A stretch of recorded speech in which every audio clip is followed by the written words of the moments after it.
Shalom. Welcome. I'm Rabbi Scott with Beth Yeshua Messianic Synagogue. We're coming to you from our home tonight. This is our weekly midweek Torah study, and we like to do this online with you so that all of you can share. Encourage you to share and respond in the comments below. You can reach out to us with any questions or any discussion that you might have. And I do get comments and I do get questions from time to time, and I enjoy those, so I'll try to get back to you as quickly as possible on some of your questions. Would enjoy discussing with these sort of things with you very much. So this week we are in Chayei Sarah, the life of Sarah. This is Parsha number 5. Sarah's life. It is in Bereshit, Genesis chapter 23 through chapter 25. Relatively short. Feels like a relatively short parsha. So would enjoy digging right in with you. But before that, a couple little housekeeping items. Likewise, if you want to reach out to us, you can find contact information in the comments below. Or the description below. If you would like to attend services, we are open for services. We have adequate seating for social distancing. You're welcome to join us on Shabbat, Saturday morning at 11 a.m. If you're local to us here in Fort Myers at Beth Yeshua Messianic Synagogue, would love to fellowship with you and worship with you if that could be arranged. But more so than that, mostly this is just becoming a community. And I think as the days go on from here, with the backdrop perhaps of turmoil and unrest and questions about the future of our country, I think it's just important to fellowship when you find fellowship. And so just encourage all of you to join us when you can and as you can. Okay, let's get started this week. Of course, this week is, like I said, Chayei Sarah, the life of Sarah. This is in Genesis, Bereshit, chapter 23. One of the questions that we sometimes ask the Torah, if we have the Torah in front of us and we ask questions of the text, one of the questions that you can ask is what is the purpose of Genesis? What is the purpose of Bereshit? If the Torah is referred to as the law of Adonai, and it is, if the Torah is referred to as the guidebook, the instructions, and it is, then you could ask the question, well, what's the purpose of Bereshit? What's the purpose of Genesis? The Torah has all these instructions, rules, regulations, requirements. But what is Genesis? Genesis is a proto-history of the world. It's a proto-history of civilizations, history of the creation, the flood, etc. So is it for history? Do we have Bereshit? Do we have Genesis for history? Well, not really, because the Torah is not a really good way to teach history. There's a lot to learn from history, and from learning from history, of course, you need things like the commentaries and essays and books and so forth. But to learn history, see the difference between learning from history versus learning history. To learn history, the Torah is actually not a very good source document. You might have a few high points that you can count on, the creation and the flood and various assorted characters that you can count on to be historical. The purpose of Genesis is obviously not historical because it doesn't approach the material in that way. So what would the purpose of Bereshit be? What would the purpose of Genesis be? We have these two fundamental promises that are made over and over again to Abraham. And we've talked about this. It's land and descendants. One example of this, one place in this, we have chapter 13. After Lot and Abraham going separate ways, Adonai says to Abraham, lift up your eyes and see. Verse 14, after Lot separated himself from him, Adonai had said to Abram, lift up your eyes now and look from the place where you are to the north, south, east, and west. For all the land that you are looking at, I will give to you and your seed forever. I'll make your seed like the dust of the earth, so that if one could count the dust of the earth, then your seed could also be counted. Get up, walk about the land through its length and width, for I will give it to you. So that's just one example, but a pretty compelling and thorough example of these two promises that are made over and over again, affirmed and affirmed, between Adonai and Abraham. Abraham is going to receive the land pretty straightforwardly, and he's going to receive descendants. Okay, so finally, after 100 years, Isaac is born. And that might lead you to conclude that, okay, now we're on the program. It's been 100 years, and we're on the program. We're going to start making this happen. It's land and descendants, land and people, right? And Isaac is born, and according to some, he lives maybe as many as 37 years. And then Adonai comes with this, chapter 22, Adonai says to Abraham, after these things, that God tested Abraham, and he called to him. And then at the end of that episode, at the end of the Akedah, or the Akedah, depending on how you pronounce it, the binding of Isaac, the sacrifice, then Adonai says this to Abraham, verse 12 of chapter 22, "For now I know that you are one who fears God. You did not withhold your son, your only son, from me." Because apparently Abraham passed the test. So this is what we have. We're still, even after the test is passed, we're still waiting for these two promises to be fulfilled. Granted, Isaac has been born, and Abraham has got this son. And even more so would you now invest emotionally in Isaac to bring about the seed of Abraham, even more so because Isaac has apparently survived the test. He has survived the request to be sacrificed without being sacrificed, and so you would naturally conclude, okay, then let's get going. Notice what Adonai says. He says, "I will richly bless and bountifully multiply you." Let me pull this up in the text, which is actually chapter 22, and we'll see it here. And it says this, in this version, which is the Tree of Life version, it says, "I will most certainly bless you and certainly increase your descendants." Actually, in the Hebrew, it says, "Barech ha-barecha, veharba arbe."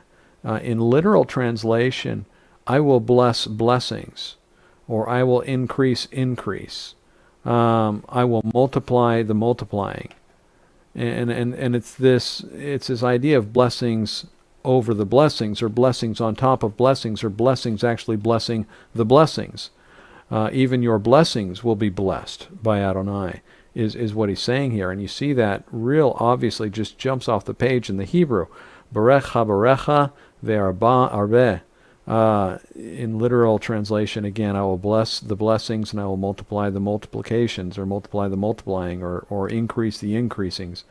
Is there any greater blessing in all the earth than to hear Adonai Yireh, the God who sees, the God who provides, make this statement? "I will bless the blessings and I will increase the increases." And so you would think now that we're on the program, we're on our way. Now things should start happening. And yet, what do we see this? So Abraham and Isaac come down off the mountain, and what happens immediately in the text? Sarah dies. The sages say that she may have died in shock from what Abraham had done with Isaac, that Abraham had come close to sacrificing Isaac, and that this puts Sarah into shock, and she passes. This is certainly a possibility, and that's fine. But there's another aspect of what's happening here that I want to bring to your attention.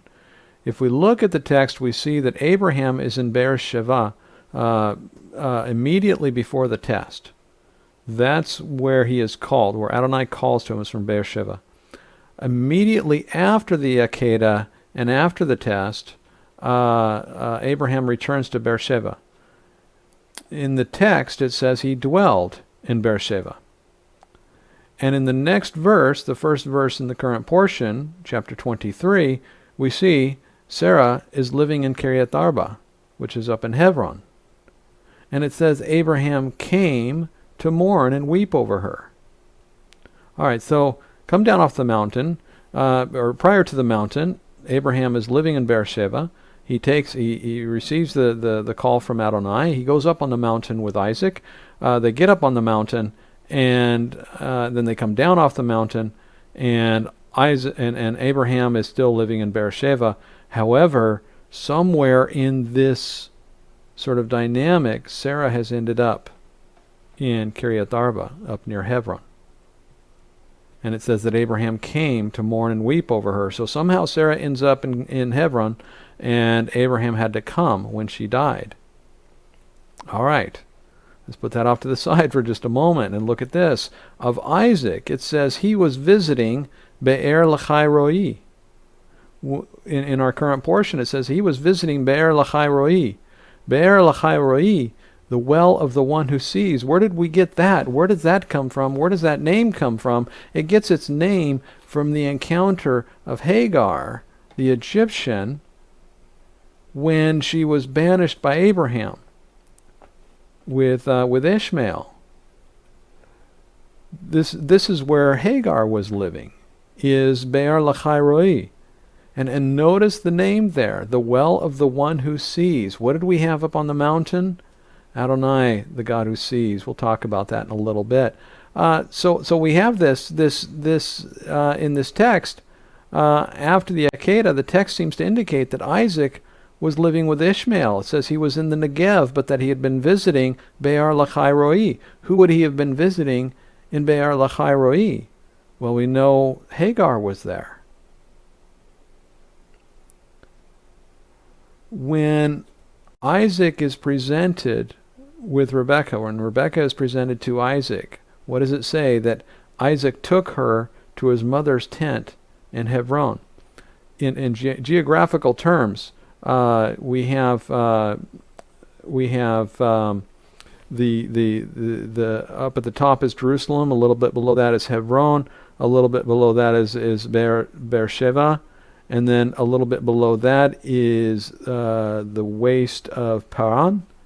And then below that's the waste of the wilderness of the Negev. The wilderness of Paran and the wilderness of the Negev are south. So as I recall, is how that lays out.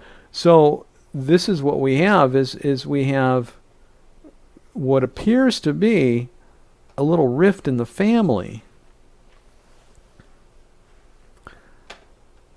And this is what we have to wrestle with, is Abraham has been waiting for God to bring about these two things, land and descendants. And then, of all things, Abraham is called to take his son up and sacrifice his son, which would seem to indicate that the land and the descendants is in jeopardy, or at least the descendants are absolutely in jeopardy. All right, so Isaac survives the Akedah, comes down, he's given a new lease on life, but for some reason there is some kind of psychology or some kind of family dynamic such that the three of these are not, these three, Sarah, Abraham, and Isaac, are not living together anymore. And what I want you to see, though, is this. It is the comparison of the Be'er Lachai Roi, the well of the God who sees, and what Abraham said of Adonai on the mountain. On the mountain he said, Adonai yireh asher ye'amer hayom bahar. Adonai yireh. Adonai will provide. As it is said on the mountain, Adonai provides. Or as we discussed, Adonai will see. As it is said on the mountain, Adonai sees. And what did Hagar say? The well was named the well of the God who sees, because Adonai saw the plight of Hagar and of Ishmael, and Adonai said, I will reserve unto Ishmael, he'll be blessed, he'll become a great nation, and he did, and that's what we have. But what I want you to see is this idea that Adonai is going to provide, and yet we also have this family tension going on, that for some reason Isaac has ended up visiting at the well of the God who sees with presumably, possibly, Ishmael and or Hagar. All right, so what is the conclusion of this? Well, in the context, the conclusion of all this is the death of Sarah. And here, after the death of his wife Sarah, we have something really remarkable. He has no place to bury her. You are truly landless. You have no place in the land. You have no standing in the land when you have no place to bury your dead. You are truly a foreigner if you're not allowed to bury your dead. So what Abraham does is he goes into this detailed negotiation for the land, for the cave of Machpelah, the cave of the patriarchs. And we see this detailed negotiation, this step by step by step, as he's negotiating with the people of the land at that time. And it says this: he got up and he bowed before the people of the land. He bowed down to the sons of Beth and spoke with them. Now, at this point, Abraham is a man of probably mythical proportions. He's probably a legend in his own time. Very wealthy, very successful, militarily successful, would be known for his defeat of the kings when he rescued Job, and would, or I'm sorry, not Job, but Lot, and so Abraham would have been a legend in his own time. And yet he comes down, and for some reason the Torah wants to take great pains to go into much specificity and detail regarding this negotiation. What's interesting is we don't have a great deal of detail with the rest of the Torah. We'd like to know some more information about what happened between Isaac and Ishmael, such that Sarah was so offended that she had Abraham drive Hagar and Ishmael away. We know something happened, but we don't know what it is. We don't have enough detail. And here we are. We have switched from the Torah, Bereshit, Genesis being general information and a lot of nuance and a lot of complexity, to here we get much specificity, which is out of character for what we've come to expect of the Torah. All right. So this negotiation has gone into, and it depends on what you read or whose take you have on it. But the general consensus seems to be that the price of 400 silver shekels that Abraham paid for this plot of land was exorbitant and unreasonable. But he went ahead and paid this. And it's interesting to note that there was some political maneuvering going on in the background here, that Abraham had to kind of understand the nuance of the locality and demonstrate some political intrigue in order to get this done, to get this established. It seems to be imperative. They're offering to allow Abraham to bury. So choose any among our tombs to bury your dead. Not one of us would refuse you his tomb for burying your dead. In other words, go ahead and lay your wife in with our dead. And the problem that you have there is that if Abraham concedes to that, then he is essentially compromising what Adonai has said, that this is going to be a land that is given to Abraham. That is to say that it's almost as if Abraham has passed the final test, and now he's going to go about getting something done with regards to the first half of the promise. And what is that? That has to do with land. And the immediate need is to find a place to bury his dead wife. The reason I come to that conclusion is because of this. The very next episode in Bereshit, in Genesis, chapter 24, says this: he charges his servant to find a wife for his son Isaac. Please go to my homeland, my kinsman, to choose a wife for my son Yitzhak. And we have this again very detailed, out of character, unexpected narrative going into how the wife Rebecca is chosen for Isaac. And the part that I want to point out to you is this compelling idea that Abraham is wasting no time. He is going to do his part to accomplish what needs to be accomplished in order for God's promises to be availed, to be secured. That is to say, he was willing to pay money to bury his wife in the land. He was willing to send his first and trusted servant with many gifts to bring back a wife for his son Isaac. This is the imperative or the urgency that is demonstrated here by Abraham.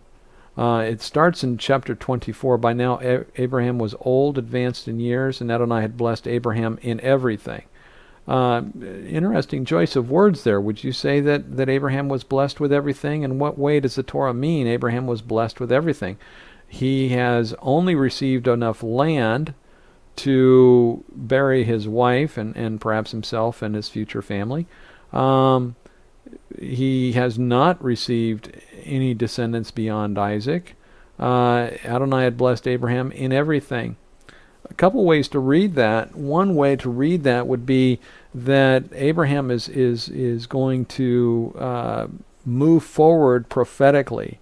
He's going to move forward and reach out and establish the promises of God by walking in the promise of God. And this is what you would do. If you are confident and secure in the promise of God, you would go and do the thing that he promises you will do.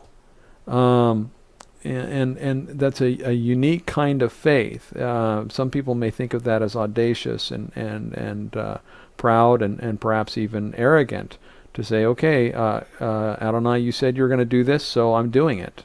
You said this would happen, so here we go. But it is a good argument, because here's what happens. Everything from human experience, management, leadership, the life rewards those who do, and it's very good. And there's a balance in submitting to Adonai and his authority in your life, but also in doing the things he has told you he is going to do on your behalf and with you and through you.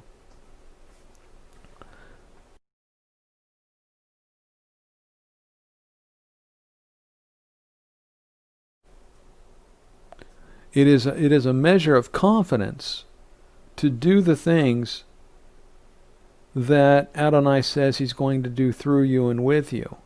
It is a measure of faith.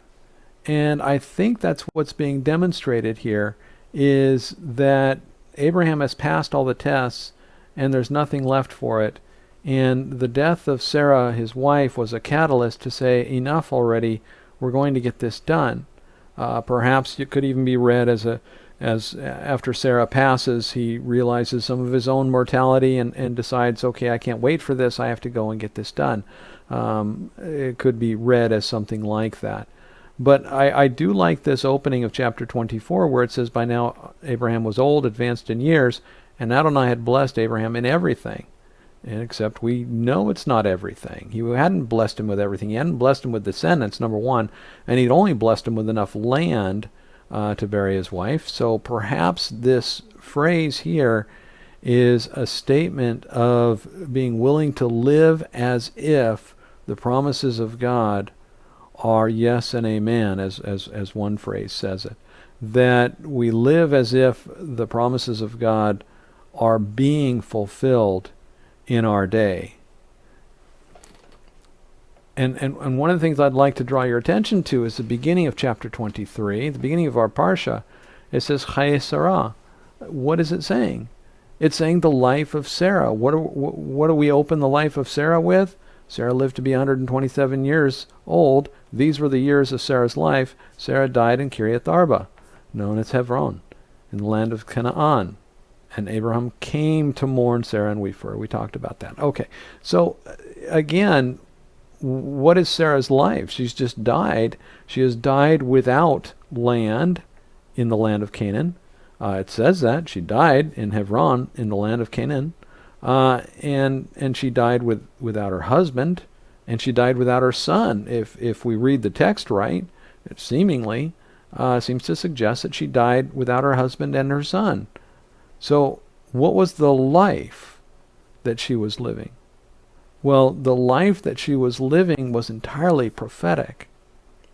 And this is a difficult thing for us, that we tend to live our lives in a capsule. And what I mean by that is that I expect that from the start to the end of my life is a completed story. And we don't like the idea that our life from beginning to end is not a story, it's a chapter. We think the capsule, in other words, it's contained, that my life is a self-contained sort of unit of life, and it's its own start-to-finish story, rather than my life truly being a chapter. And the life of Sarah, looked at from this perspective, from today, we're talking 5,000 years of human history that are influenced and impacted by her line, by who she was. And that Adonai was sufficient, and that he saw and provided, that he provided for them in fulfillment of the promises that were made. Indeed, the descendants came in the land of Egypt, where they came out of the land of Egypt well over 1 million, if not 2 or 3 million strong. And likewise, the land that Adonai apportioned up for the people of Israel, the land that he reserved and said is his. The land of Israel is his. So this is what we have, that from that point forward, Israel has continued to be an impact on the earth. And the Jews, the people of Abraham, have continued to be an impact on the earth. And that there are some of the Gentiles who have attached themselves to the people of Abraham through faith in Yeshua, or through more than just faith in Yeshua, have attached themselves to the people of Abraham out of love and devotion, because the Lord loves Israel, and the Lord loves Israel's people. And so, there are those who have taken that step of affinity and love in the same way that Ruth demonstrated that with Naomi. Wherever you go, I will go. Whatever you do, I will do. So this is the legacy of Sarah, and yet the Torah is pretty specific here. This was her life. This is the years of her life, and she passed. All right, so let's continue on. Going back to this chapter 24, that Adonai had blessed Abraham in everything. I believe that is a prophetic blessing that he was walking in, both in the negotiation, the demand to actually buy the land from the locals. Because here's the thing, when you buy something, it's yours and no one can take it from you. If somebody has given you a little bit of space to share in their tomb, you still don't own anything. The land is still not yours.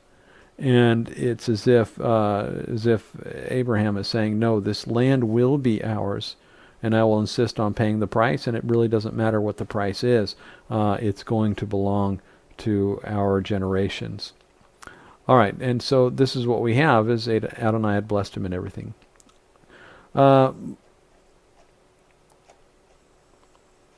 Moving on, so they blessed. So the servant goes and he meets Rebekah, and they speak to Rebekah, and Rebekah agrees to come with the servant.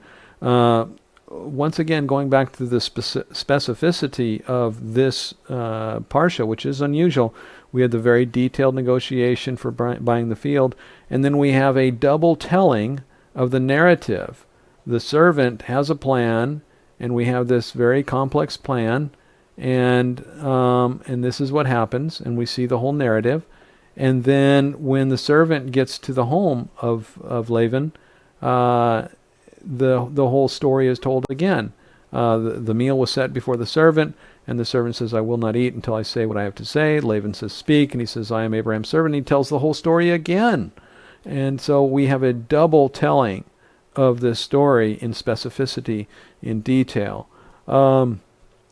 Again, I think that the Torah is speaking very seriously and very deliberately about the weight of both the land and the people of the descendants of Abraham in fulfillment of the promise. This is the promise. You know, it's like if I say I'm going to do something and there's multiple steps, that first step is the one that counts, right? Nothing happens until I get that first step. It's inertia. You can't move something until you get it moving. When you watch the train, the old steam engines, locomotives take off, the first power to the wheels, and the wheels spin because the engine is so heavy it can't even hardly move itself, and that first movement is the most difficult. What was it, the Chinese cliche, the longest journey begins with a single step.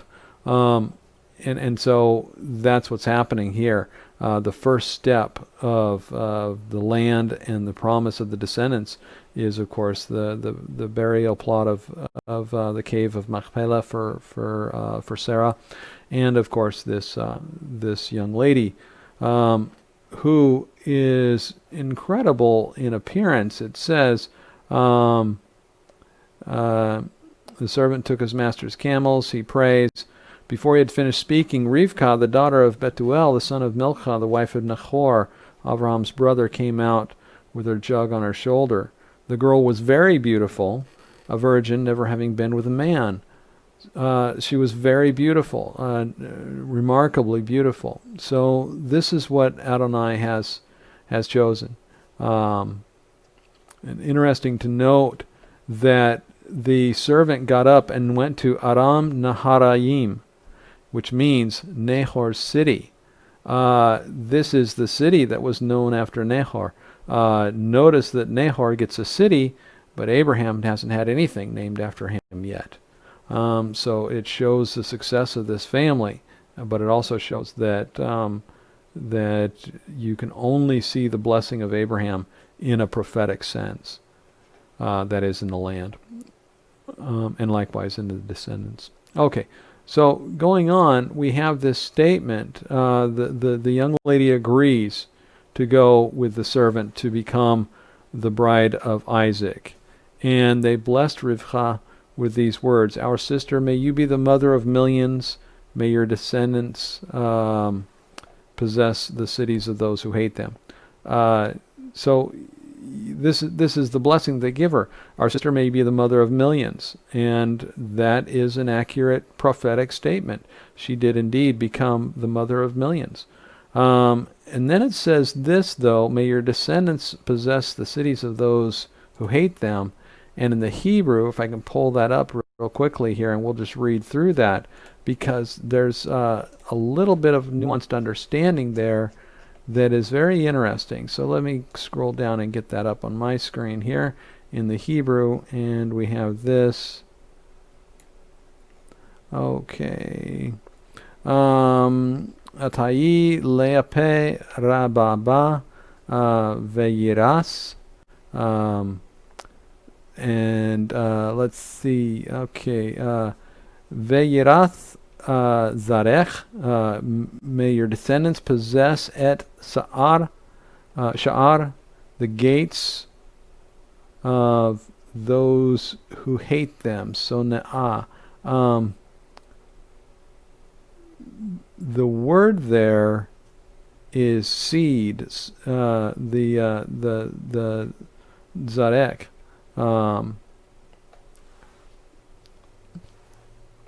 The word there is seed, and it's referring to the seed of the woman, which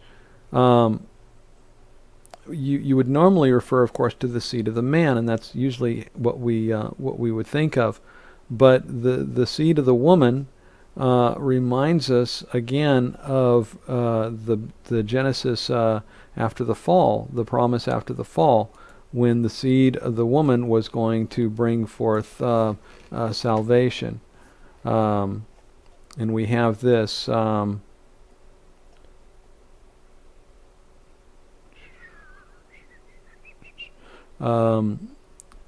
will put animosity between you and the woman. Adonai is saying the curse to the serpent, between your seed and her seed. He will crush your head and you will crush his heel. Once again, just a reminder of the seed of the woman, and again an echo of that here in this this blessing from the family of Rivka.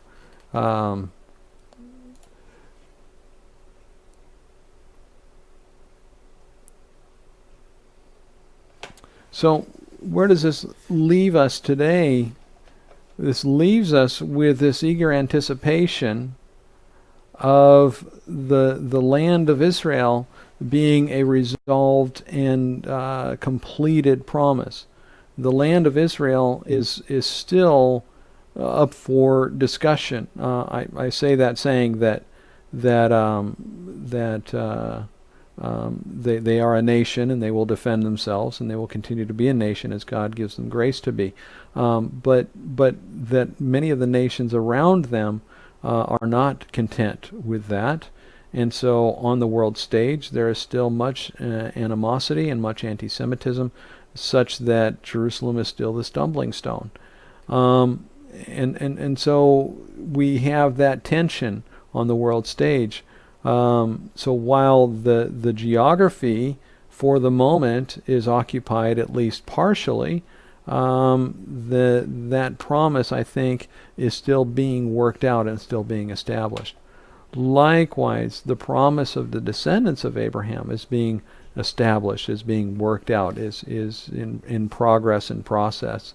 So this is what we have. That we eagerly anticipate not just the return of Yeshua in this capacity, but we eagerly anticipate the return of Yeshua for the salvation of Israel and for the humility of the steward who can say, Baruch haba b'shem Adonai, this is the blessing, blessed is he who comes in the name of Adonai. We started out with this question, what is the purpose of Genesis? And I believe that one of the purposes of Genesis is focused right here in this midpoint of the narrative, which it is pretty close to the middle point of the text, and that is the middle of the text almost being a commentary on the future of Israel. That is that effectively what you have is this statement that that is given to Rebecca. Let me pull it up again here real quickly.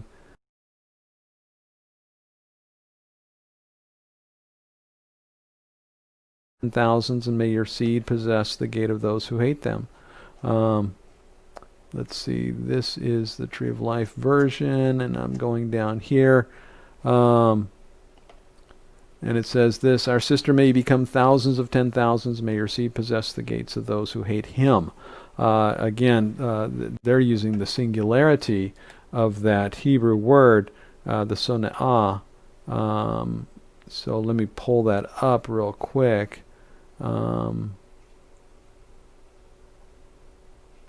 Yeah, the gates of those who hate of God or hate a man. There's a lot of different ways to read that. And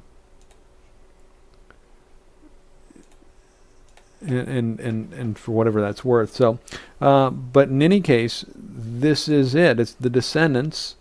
Our sister may become thousands of 10,000s, which of course would refer to the offspring, but also would refer to those who are aligned with Abraham and with Adonai by virtue of what's been offered to them in salvation. First, through the salvation that was spoken of in the Torah and the salvation that is spoken of in the Brit Hadashah which was accomplished and made available to the Gentiles throughout the earth at the conclusion of the Brit Hadashah, at the conclusion of the ministry of Yeshua on the earth. So Rebecca gets up and she mounts up her camel, and I just have to say this because I love this. That I'll read from the text. Now Isaac had come from visiting Be'er Lahai. Remember, that's the well of the God who sees, and was living in the land of Negev. Isaac went out to meditate, strolling in the field at dusk. Then he lifted up his eyes and beheld, he saw camels were coming. What's happening here? You have the man Isaac going out in the field at dusk, and he's out to meditate, out to think. He's going out to wander in the fields at dusk. What does this remind us of? It reminds us of Adonai walking in the cool of the day in the garden when he called out to Adam and Eve. This is his habit, and he lifted up his eyes.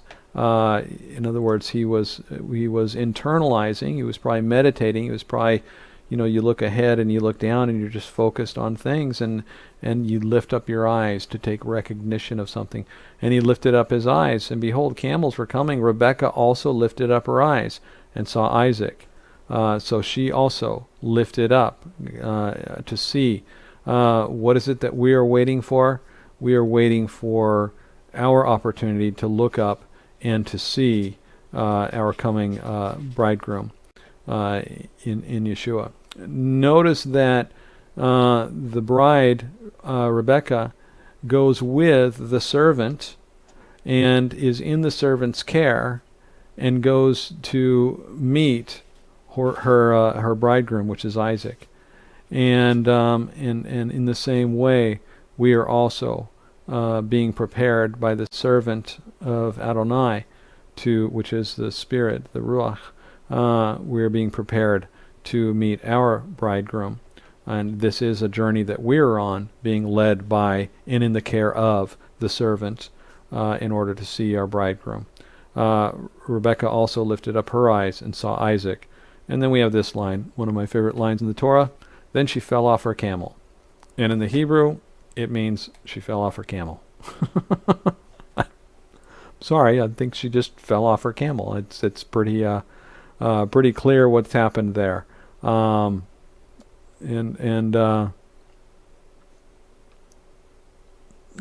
that's what that is. So I'm looking here to see. Well, it says in this translation, it says she got down off her camel, but the Hebrew word there in the text is the nafal, which oftentimes means to fall or stumble or to be thrown down or be cast down or to fall off. So I think it's a pretty safe translation to say that Rebecca saw Isaac and fell off her camel. So there you go. We'll leave on that light note, if we will. For me, at least, a chuckle.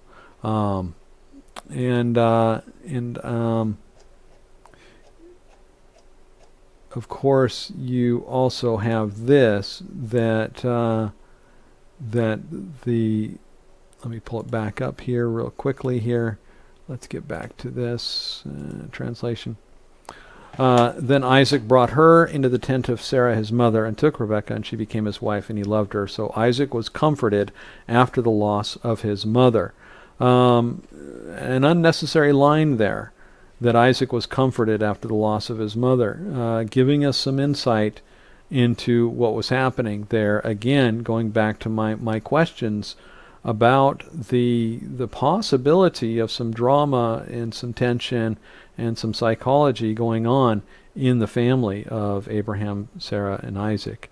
But it's clear that he loved her, and that statement, she became his wife and he loved her, is both a visceral kind of statement, but it's also a very deliberate kind of statement. And that's what our love is for our spouses. in the truth of the Torah and the truth of the biblical text is our love is always supposed to be very passionate, very responsive, but also very deliberate and very active. So that's what's being indicated here, I believe, in this statement. All right, we're going to finish up there, and once again, I'm grateful to do this with all of you. Enjoy this with you very, very much, and look forward to whatever would come in the future. If you would like to reach out to us and contact us, we would really enjoy that, and would be able to engage in further discussions with you. May God bless you this week. If you can come out to services tomorrow on Shabbat, would enjoy seeing you and fellowshipping with you and worshiping with you at that time. But if you want to reach out and discuss these teachings any other fashion, I'm available, and we'll try to respond to you very, very quickly. In the meantime, may Adonai bless you and keep you with every good thing. Shalom, shalom.